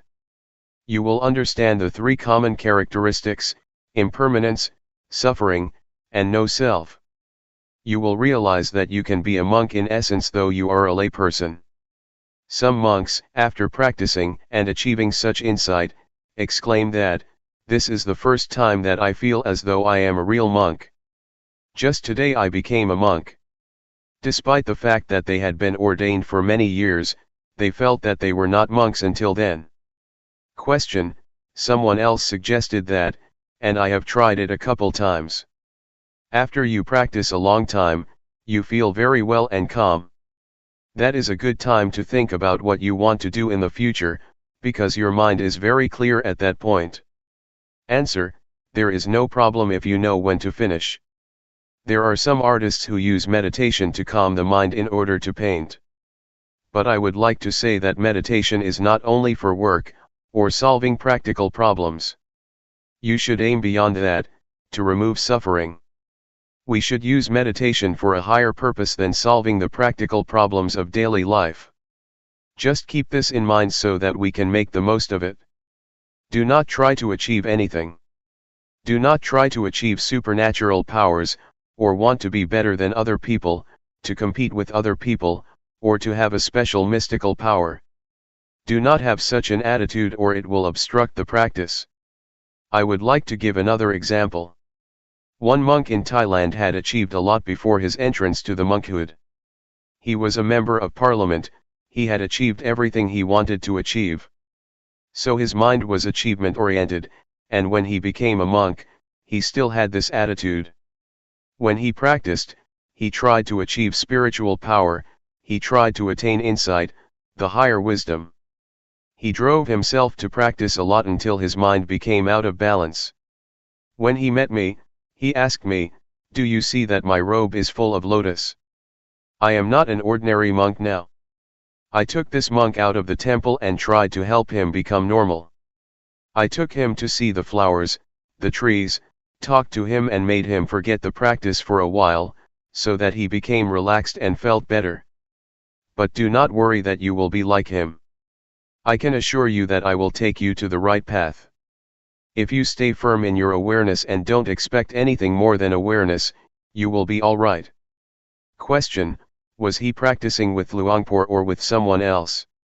Answer: with another master. He was just visiting the temple. After a brief chat, I knew that the monk had a problem.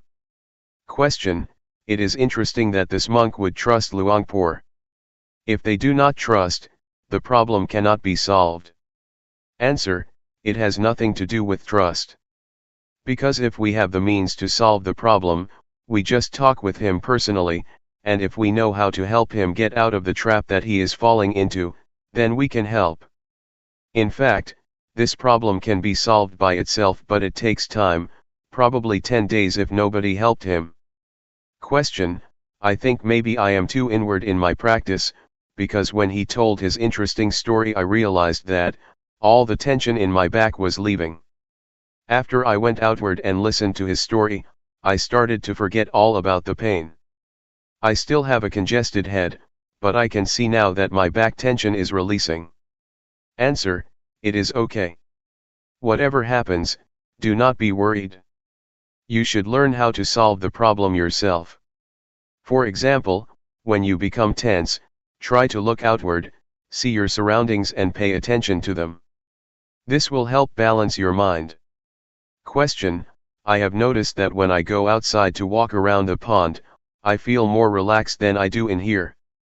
When I work in here, I feel more tense. When I work out there, it feels lighter to me. Answer: do not worry about whether your practice is right or wrong, do not try to achieve the right practice, just keep your mind relaxed and feel comfortable, going beyond anxiety or desire. Question: Luangpor mentioned earlier that hindrances can be helpful, so sleepiness or things like that can be helpful, we just need to resist them. I am just thinking, for example, that today I feel drowsy, and I have been staying with it. I am just thinking that maybe it is helpful sometimes to just go take a nap. When you wake up you feel refreshed, then you can practice better instead of trying to stay with it for a long time. Answer: if your body needs rest or feels physically tired, taking a nap is alright. Even the Buddha suggested you do that if your body needs it. But we should not take a nap on every occasion, just special occasions. If you take a nap every time you feel drowsy, you will not go anywhere. Question: in Sati meditation, we use our body's movement as the object of meditation. While doing the practice, there are other sensations of the body taking place, such as the stomach growling, legs going numb or coughing, etc. Where do we place awareness? Answer: when you cough, do it mindfully. When you feel tense or when you feel tired or have physical pain, sometimes it is not good to resist it. You have to reduce that pain by changing your position from sitting to walking, etc. You have to learn how to reduce this kind of suffering. It also depends on the case. For example, when you feel pain at your neck, you are aware of it, but you should not concentrate on or pay attention to it. You should just continue the awareness of your hands movement. But if you feel tired and your body needs to relax, then you should change postures, or if you have gas in your stomach, the gas should be released mindfully. Question: can you define mindfully, please? Answer: you are aware of it. Mindfulness and awareness are interchangeable. Practically speaking, they are the same, concomitant, twins. So, to be mindful is to be aware of that particular thing. Question: but when you talk about awareness, you are talking about your senses, right? What you feel, what you taste, what you hear, what you see, that is all part of awareness, right? Answer: Yes. Knowing what you see and what you hear is awareness. But for the practice, you just pay attention to the object of meditation, like the body's movement. Once, while I was practicing sitting meditation, a big snake moved towards me and it seemed to me that it did not realize that I was in front of it. So, I tried to stop it and make it aware that there was a person in front of it. I threw a matchbox in front of it, and it raised its head once it realized that there was something in front of it. Once I knew it was a cobra, I tried to protect myself without fear, without nervousness or anxiety. Since at that moment, I knew I should not move hastily, I did it mindfully, grasping my robe to protect myself. I prevented the cobra from biting me. June 9, 1997. The Threefold Training. We have to study ourselves to gain a better understanding of ourselves, otherwise, we will become the victim of suffering. Suffering will become our master, and control our minds. If we know ourselves, we become our own masters and can live our lives accordingly. Within ourselves, there is both heaven and hell, merit and evil. Our mind can be the source of happiness or the source of suffering. Pleasure and pain are inside ourselves, as are all states of mind. If we know ourselves better, we will learn how to make our lives happy and free from suffering. There is no better way to understand ourselves, to work and see ourselves internally, than practicing meditation. But normally people are not much interested in meditation. Buddhadasa, a great monk in Thailand who passed away recently, once said that people tend to respect monks, but they never listen to them or put their teachings into practice. Mindfulness meditation is the shortcut to the heart of the nature of our minds and bodies. It will lead us straight to the core of reality that is the body and mind. There is no way for us to gain a better understanding about mind than mindfulness meditation. Mindfulness helps us attain wisdom or insight into body and mind. It helps us to be clear and remove any doubts we may have about ourselves. During the practice, you may ask yourself, what am I doing?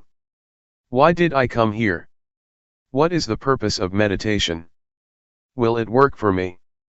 Or you may ask yourself, is there heaven or hell?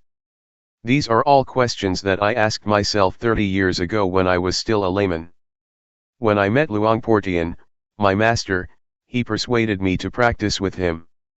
He said that, all of these questions will be answered if you practice with me.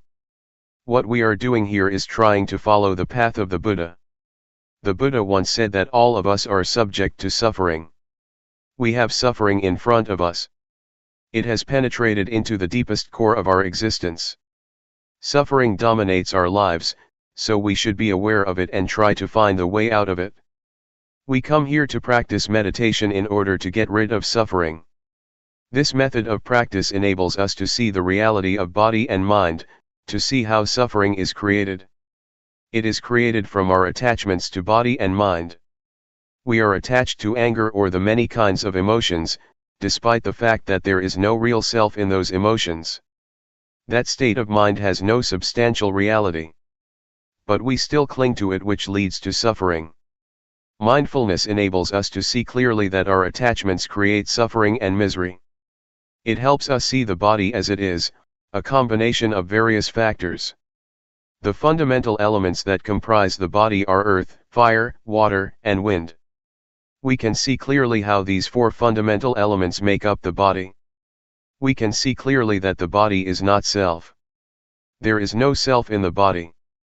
It is just the combination of these four fundamental elements.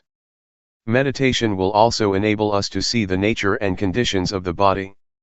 All questions about the body will be solved and we will not have any questions anymore about it. The same goes for the mind, we will understand the mind with mindfulness. There are thousands of different mental activities of the mind mentioned in the Tripitaka, or the Buddhist canon. These can be understood by us, if our mindfulness is developed enough. During your practice, a lot of thoughts arise in your mind and you may often be disturbed by them. Once you know yourself clearly, you will see that suffering is caused by your attachment to thoughts and emotions. When we hear a noise, we react to it, we are attached to it, and we make judgments about it. The noise is good, the noise is bad. Whatever we see, whatever we have contact with, we always react to it and make judgments, good or bad, pleasure or displeasure, satisfactory or dissatisfactory. We are not aware that we should not be attached to these objects because they have no self, it is just a thought, not the self, and we should not make it personal. There is no person in that thought, but because of our ignorance, we grasp it and take it to be a person or make it personal by attaching ourselves to it. Mindfulness meditation helps us to see, to go beyond convention. Conventions are not the ultimate reality. They are what we assume them to be. You assume that this is good, that this is bad, I am the monk, you are the layperson, this is Guanyin Bodhisattva, etc.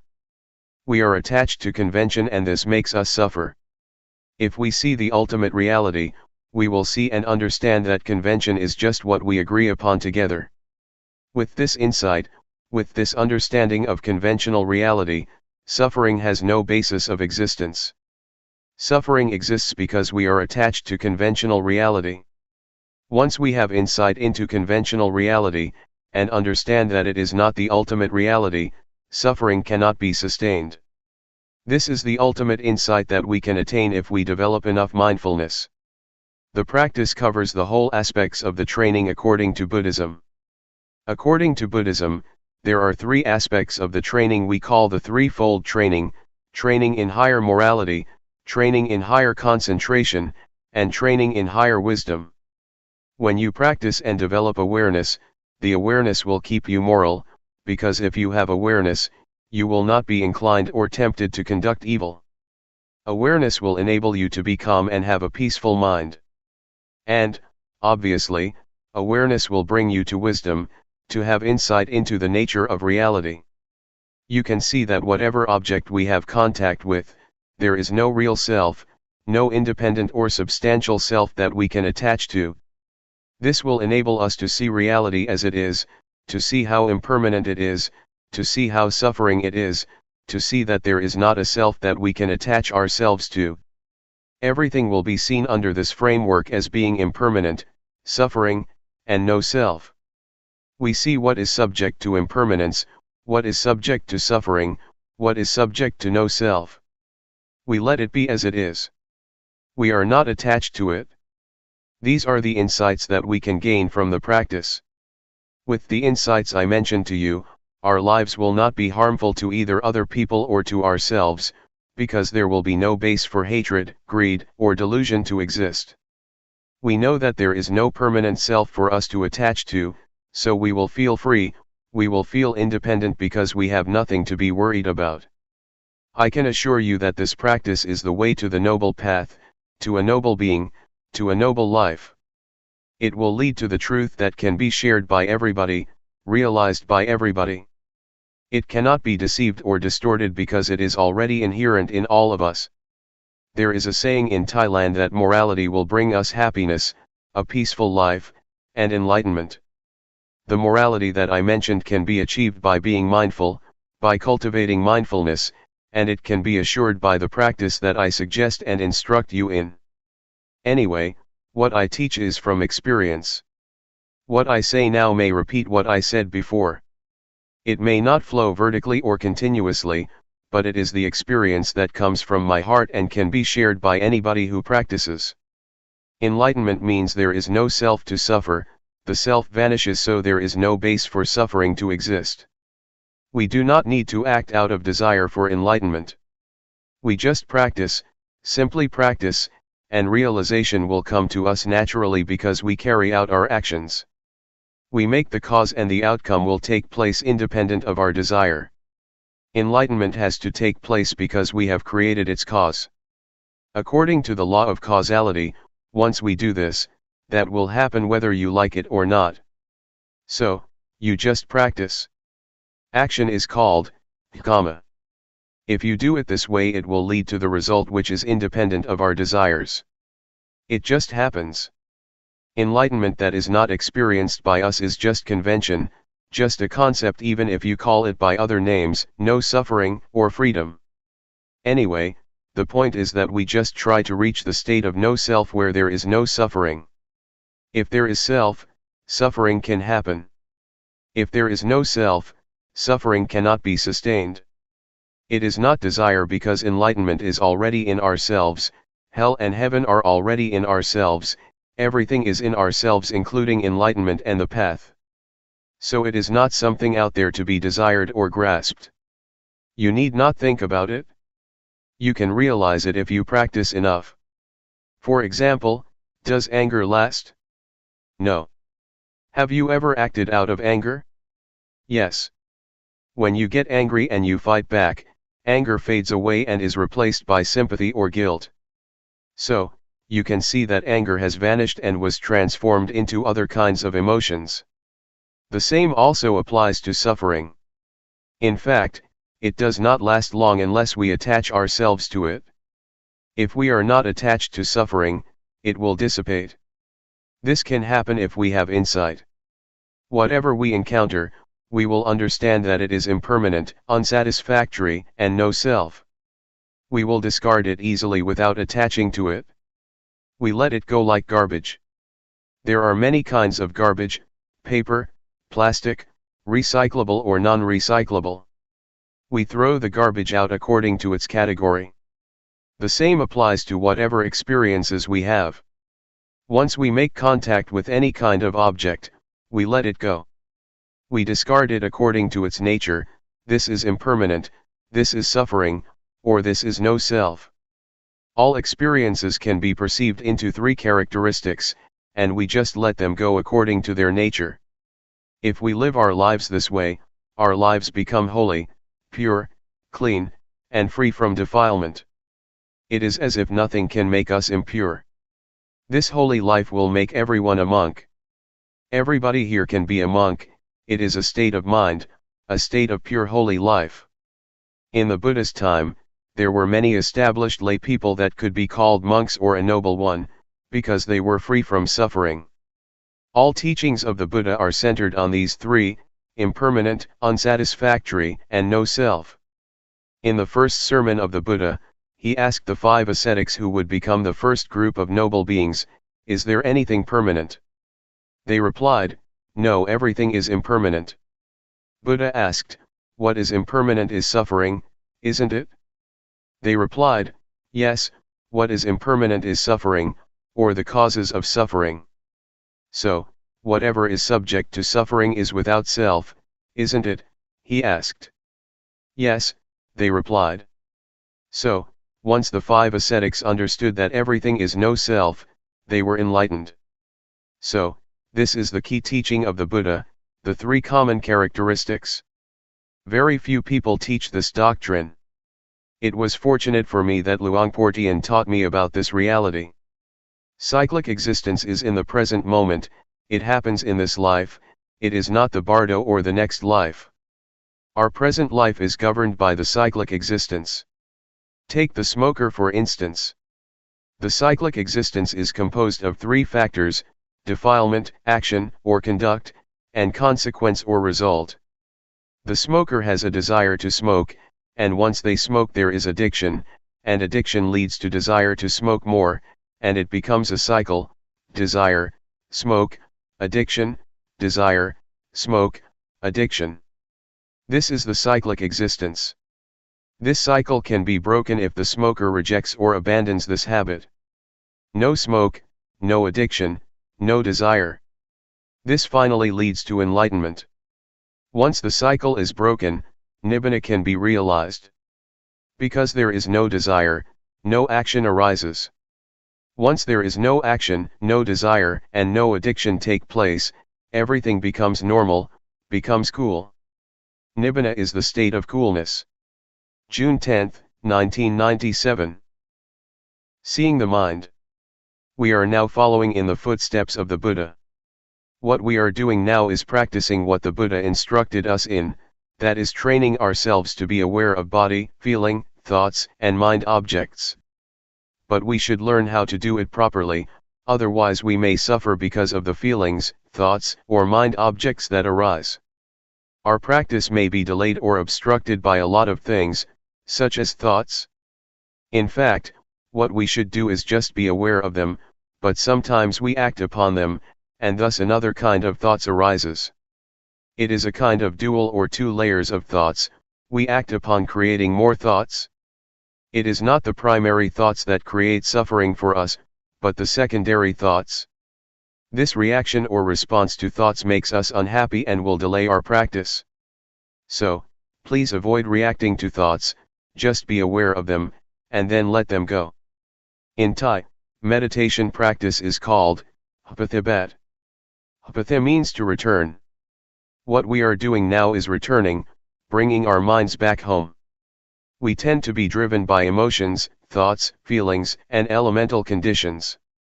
They drive our minds away from home. So, we have to bring our minds back home.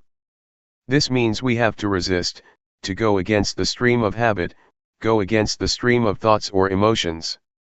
Normally, we tend to follow our thoughts, but now we try to resist them, to go against habit, and return to awareness. Awareness is our home. We have to turn our minds back to awareness, to bring our minds back home. Awareness is the point of reference, it is like a pillar that we have to grasp firmly, in order to return and not be driven by any kind of mental conditions. Mindfulness meditation covers two kinds of meditation, namely, calmness meditation and insight meditation. The point is to be aware of the body and to be aware of the mind, to be aware of feelings, thoughts, and mind objects. It does not mean that you have to stop your thoughts, just see them, simply know them. When you think or when thoughts arise, just be aware of them, whenever thoughts arise, just be aware of them, no matter how often they arise. It does not matter if you have a lot of thoughts, but the point is that once one arises you are aware of it. If you have 100 thoughts, you should be aware of all 100 of them. It is not how rarely or how frequently you think, but how often you can be aware. This is what we call self-awareness, to be aware of our own thoughts. This is what Luangpor Teean emphasized. Do not be worried if you have a lot of thoughts. What you should do is be aware of whatever or whenever thoughts arise, that is all. That is the practice. If we want to attain calmness or peace, we may try to stop our thoughts or stop the thinking process, this will lead us to the calmness meditation. It will bring us only calmness and peace to our mind. This practice is like putting a stone on top of grass. The grass cannot grow. But once you move the stone, the grass will grow again. So, this kind of calmness meditation is beneficial only when you practice it. When you stop practicing it, your mind will be the same as before. So, we are not going to do that. What we are going to do is not to stop thinking but to be aware of it, to be familiar with our thoughts. The more we are aware of our thoughts, the more we are familiar with them. We will be so familiar with them that we can point our finger at them, and tell them that we will not be their victims again. We will not follow them again. This is what we are trying to do, to understand our thoughts clearly and directly, knowing that they are only the concocted or compounded beings that deceive us. But once we know this clearly, they cannot deceive us anymore, and we become their masters. We will understand that thoughts are not self, they are just the result of the concocting mind. Many practitioners or meditators may at one point be overwhelmed by various kinds of thoughts. It is like an army of thoughts is bombarding your mind. You may encounter this experience. You may feel bad, but if you keep being aware of whatever thoughts that arise, at a certain point you will suddenly become face to face with the thought. You will see clearly that it is not self, that it is not yours. The thought is there, but we do not make it personal anymore. It is not me and mine, it is not my thought, the thought is not me, it is out there, and we are not going to identify with it anymore. At that point, the thought will have no foundation to stand on to exist. It will vanish, it will dissolve. All thoughts will be dissolved instantly. This is what I call victory of the practitioner. I experienced this kind of victory, and there is nothing else except this kind of victory.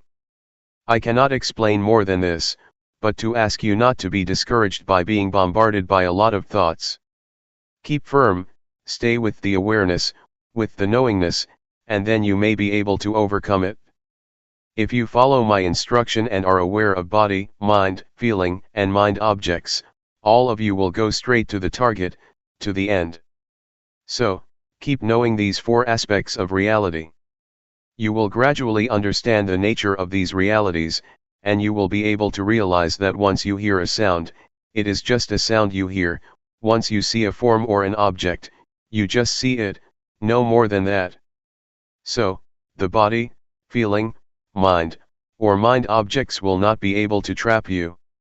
You will not be subjected to their influence anymore, and you will be able to see these four aspects, these four kinds of realities, the way they are. There is no more than that. Take feeling, for example. If you are not aware of it, once one arises, it will not be just a feeling. It will be more than that. You will judge this feeling. Is it good? Is it bad? A lot of convention, a lot of values will come into play because you are not aware of the feelings. This is good, this is bad, this is desirable, this is undesirable. So, many kinds of values and judgments come into play and there will be no end. The same is true of mind or thoughts. If you are not aware of them, you become judgmental and will go on, endlessly. So, just be aware of them and they will be finished, it will be ended. Feeling will be just feeling, emotions will be just emotions, and mind objects will just be mind objects, and no more than that if you are aware of them. So stay firm, stay only with awareness, and do not push yourself too hard. Just feel free and do not be worried. If you cannot do it, if you cannot be aware of it, that is okay. Do not feel bad for yourself, do not feel regret, oh, I made a mistake. No, just forget it, just go ahead with your practice. Eventually you will realize the truth through awareness. With awareness the truth will reveal itself. The truth of feeling, the truth of mind, the truth of mind objects, and the truth of body will reveal themselves without your memorizing from texts. These truths cannot be memorized, but it is in your capacity to realize them. From my personal interview, all of you have already experienced what is in yourselves. You did not experience something in your imagination. What you explained to me during the past few days is what you have experienced. It is inside yourselves, it is useful. Do not discard it. If you know how to see it properly, it may not be mindfulness that you wish for, but it is still useful for you to use it, for you to understand it. So, just try to learn from it, and it will give you insight or wisdom. What we have experienced so far is not beyond the realm of body and mind. This is the physical body, and feelings, thoughts, and mind objects are in the realm of the mind. So you did not experience something out there. It is already in your body and mind. Try to make use of it skillfully. Luangpor Teean told me that the training of the mind is to see the mind, to look into it, not to seek for calmness of mind. Just see it, just be aware of it, and you will have proper mental training. Since your experience is not beyond body and mind, you do not experience something out there. You experience what is already in yourselves. So, just feel free, feel relaxed and know that you have done nothing wrong. But if you see the image of hell or heaven out there, if you smell odor out there, if you see a vision of angels or a deity out there, you are traversing the wrong path. Please come back. Just try to see, be aware of what is already in your body and mind. That is all. Do not look beyond that. What you have already done may be called meditation, observing the precepts, or earning merit. The meditation you practiced has already covered what I just mentioned. When you practice meditation here, your mind becomes normal, that is sila, or morality. It means normal, normal in conduct, normal in deeds. If you feel calm and peaceful, that is wholesomeness, or husala. If you know how to be free from your thoughts, that is wisdom. Even if you suffer because of them, as long as you learn from them, you have gained wisdom. It is knowledge. It is not necessarily negative. When you practice, you do not do anything harmful to yourself nor to anybody, which means you have already kept the precepts, observed morality. So, morality, concentration, wisdom, wholesomeness or merit, have already been developed from your practice. Please learn how to transform undesirable thoughts, and whatever suffering you may experience. Do not let thoughts make you suffer. Try to adjust your mind, try to change it to be wholesome and happy. You have to learn by yourself to solve your own problems, and if you keep solving your problems, you will have what we call wisdom. You will learn that you are your own master, you will know that your own self is your refuge, and this is the ultimate truth that everybody should understand. There is no refuge other than oneself. Any questions? Question: whenever there is a thought, you suffer because you develop more thoughts. Thoughts that stem from intentional thoughts are okay, I think. For example, if during the practice, you have a thought and know that you cannot improve yourself based on it, then you come up with something of how you want to improve it. Answer: yes, if it is a skillful thought, it will lead to wisdom. We should learn from thoughts without suppressing them, that is what we call wisdom or insight. Wisdom can be obtained when body and mind are free of disturbance. Now, we are already here, and our bodies are far away from annoyance or disturbance. If our minds still think about this and that all the time, about sensual pleasure, about sensual happiness, the Buddha compared this situation to a log that is on the shore but is still wet. You cannot make fire with this wood. But if you are here, your body is in a place of solitude, and your mind is also calm and not engaged in sensual pleasure or distraction, you are like wood that has already dried and can be lit. This means that one will be able to be liberated because body and mind go together. The person who does not practice will keep thinking about the experiences of the past. But if we practice, our minds will be in order, they will keep knowing the present moment. And this mental attitude of knowing oneself, or knowing one's thoughts, will give the wisdom that the mind itself reveals, the truth that is manifested in mind. So, such practice will give rise to the wisdom that the Buddha suggested and praised. We are able to develop or attain a state of wholesomeness in the same manner that the Buddha did. We are able to abandon the unwholesomeness and the suffering that the Buddha was able to. What the Buddha attained is not something beyond our capacity. We can also achieve his compassion, his wisdom, and his purity. So, do not think that the Buddha's qualities are something out there. It is already in our capacity to develop them if we practice constantly. If we practice hard enough, his compassion, his wisdom, and his purity will be shared by us. Mindfulness meditation leads everybody to the same goal, just like Route 301 led everybody here. Anybody who practices mindfulness meditation will realize the same thing, the same wisdom. It does not mean that the Buddha knows one way, and the noble beings know something different. They know the same thing because they use the same road. Mindfulness meditation is the most important road to liberation. What we have practiced now is not a waste of time. Even though you have not attained wisdom yet, what you have done will produce results. You are going to create a karma, or conduct, that produces results. For example, when you raise your hand you become aware of it, such awareness will not vanish. It will accumulate and it will enable you to attain something. So, keep practicing even if you do not gain insight during this 7-day retreat. That is okay, just never mind. Please continue your practice after the retreat, and it will certainly produce results. Question: could anyone reach liberation during this lifetime? Does it depend on the amount of effort you put in the practice? Is it hindered by the sankhara that you have accumulated? Answer: yes. It is possible for a person to achieve liberation, if one practices the Dhamma or the teaching that the Buddha suggested. That is to develop or train in a higher morality, in higher concentration, and in higher wisdom. We are capable of reaching that point. It is not necessarily obstructed or hindered by past actions. If we practice in the present life, we are able to liberate ourselves. I would like to ask you, is there tomorrow? The teaching of the Buddha is full of marvelous characteristics. It is what the Buddha practiced by himself, and it is beyond time. It can produce results beyond the limitations of time.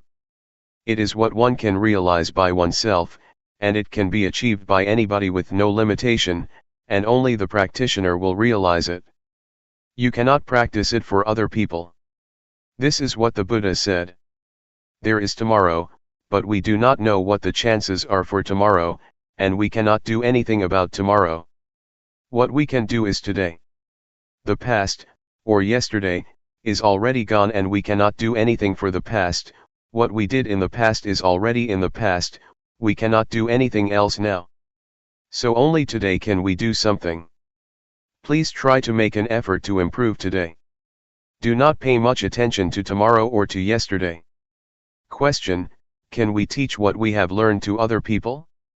Answer: we teach and we share what we already have. If we are compassionate enough, we teach compassion. If we are kind enough, we teach kindness. So you share what you have already attained or teach it to other people. There are many things that we may not have achieved yet, but we are able to do that. For example, we may not have read a book but we can still give it to other people. It is like food that we do not eat but share with other people. We do not benefit from it, but we can give the benefit to other people. We just try to help as much as we can. If we find children in trouble, we should try to help them as much as we can. There are many levels of Dhamma. If you live your life according to the moral precepts, you do not harm anybody, you do not kill, you observe the 5 precepts, you have already attained some level of Dhamma. So you can teach if you behave properly. But for the higher levels of Dhamma, one has to attain some level of insight in order to teach other people, but in reality nobody can teach anyone, we can only teach ourselves. Question: I have a question on seeing thoughts. Over the years, I have been practicing, worrying over the quality of thoughts. Thoughts can be strong and there may be many thoughts coming. I am wondering, if, over time, as I keep practicing, will the nature of my thoughts change so they are not as strong, not as quick, or will you just see the thoughts and they will improve? Answer: yes. The unintentional thoughts or undesirable thoughts that cause suffering will change. Their nature will change if you keep looking at them, and at the same time you may be more adept at looking and seeing. Your capacity to look and the nature of thoughts will both change, and your unintentional thoughts will improve. Everything is subject to change, even hatred, greed, and delusion will change if there are sufficient factors to produce the change. It is the law of nature that everything is subject to change, because everything depends on various factors. Luangpor Teean once made an analogy of the state of enlightened mind. An enlightened mind will not hold on to or attach to sensual pleasure, or anything that causes suffering. You just let it pass, let go of it. But if you are an ordinary person, you just grasp this greed, hatred, or sensual pleasure. Even if this is the anger which causes suffering, we still grasp it, and we enjoy it, enjoy getting angry. So, this is the mind of general people who never practice, they cling to happiness and suffering. People do not turn away from suffering, they cling to it and do not let it go. I ran a summer camp. The small novices had a quarrel and wanted to fight with each other. I tried to keep them from kicking and striking each other, but they still wanted to punch each other. They wanted to preserve the anger, they clung to it and would not let it go. So, this is the state of ordinary minds, of ordinary people. When the eyes of the enlightened one make contact with a form, a visual object, to see is just to see, there is no clinging to the form or to the visual object, it just falls down and suffering cannot exist. There is no attachment to the eyes or to the mind. But for ordinary minds, once the contact has been made, they cling to the noise, to the object, and cannot let them go. In fact, Luangpor Teean compares it to clay. If you throw it at a wall and it sticks, it is like an ordinary mind, you cannot let it go. You just think about it over and over, and you become happy or suffer. But for the enlightened mind, it is like dried soil, you throw it and it never sticks to the wall but just falls down. You just see it but nothing happens. Question: is appreciation of beauty a judgment? Answer: that this is beautiful or this is ugly is just convention. The mind of the enlightened one is like the leaf of the lotus that cannot be stained by water, not even a drop. The enlightened beings live in the world but cannot be stained or polluted by the world. They do not cling to the world. They are beyond the world, but they live in the world. The lotus grows out of the dirty mud, but it will never be polluted or stained by the mud. It is very beautiful. This is the mind of the enlightened one. Question: why is happiness a suffering? Is it because it is unstable? Answer: if it is general happiness, it is suffering because it is subject to change. It is just convention. But supreme happiness, liberation, or enlightenment, is different. No happiness is greater than enlightenment. June 12, 1997. Foundations of Mindfulness. Please pay attention. We have been following the instructions that the Buddha gave in the sutta called Satipatthana, or the sutta about the 4 foundations of mindfulness, which covers all human activities. Human lives or human ways of conduct can be divided into 4, the realm of body, the realm of feeling, the realm of thought, and the realm of mind objects. There are a lot of details concerning these 4 aspects of a human being. Our bodies have experienced a lot of things, we have felt a lot of feelings, encountered various kinds of thoughts, and faced a lot of mind objects or mental impressions. No matter what happens to the body or to the physical form, with mindfulness we can understand the fundamental truth, or the fundamental nature that underlies the activities of the body.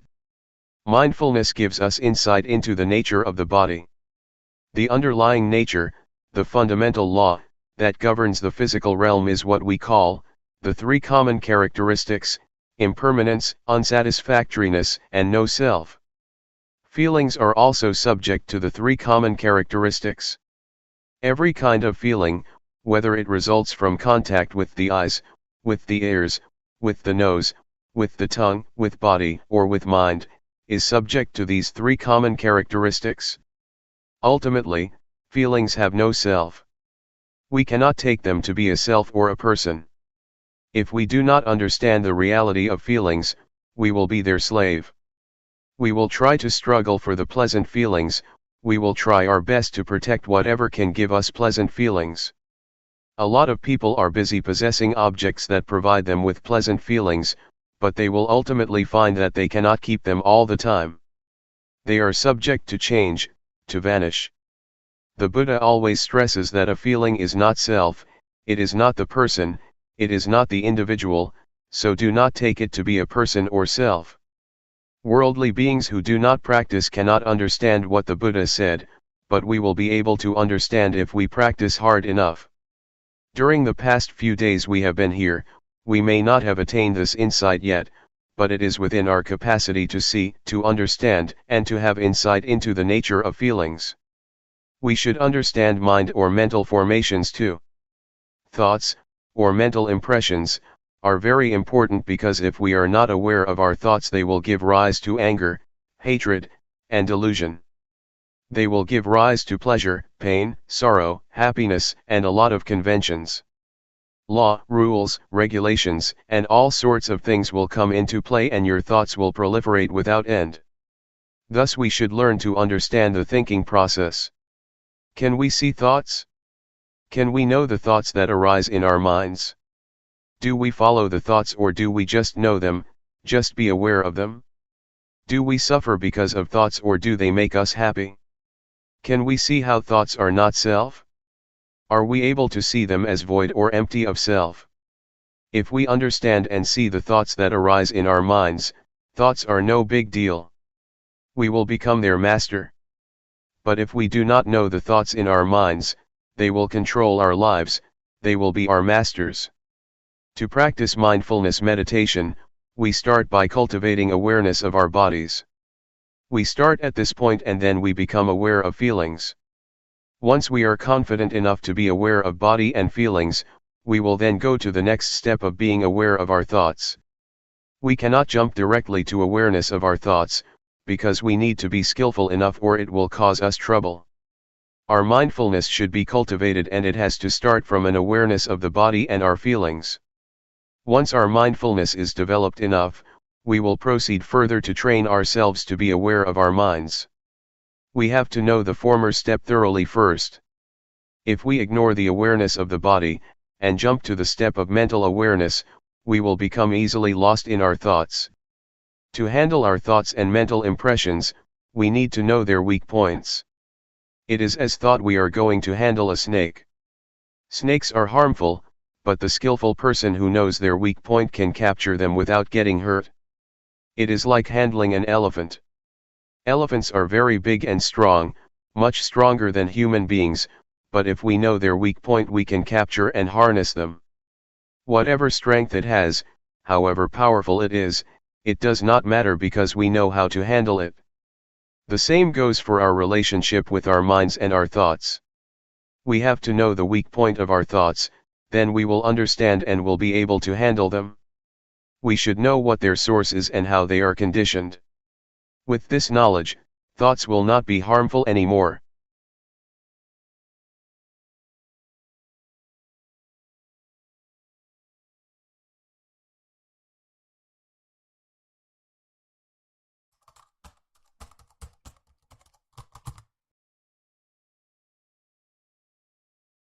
May all beings be at ease. Whatever living beings there may be, whether they are weak or strong, omitting none, the great or the mighty, medium, short or small, the seen and the unseen, those living near and far away, those born and to be born. May all beings be at ease.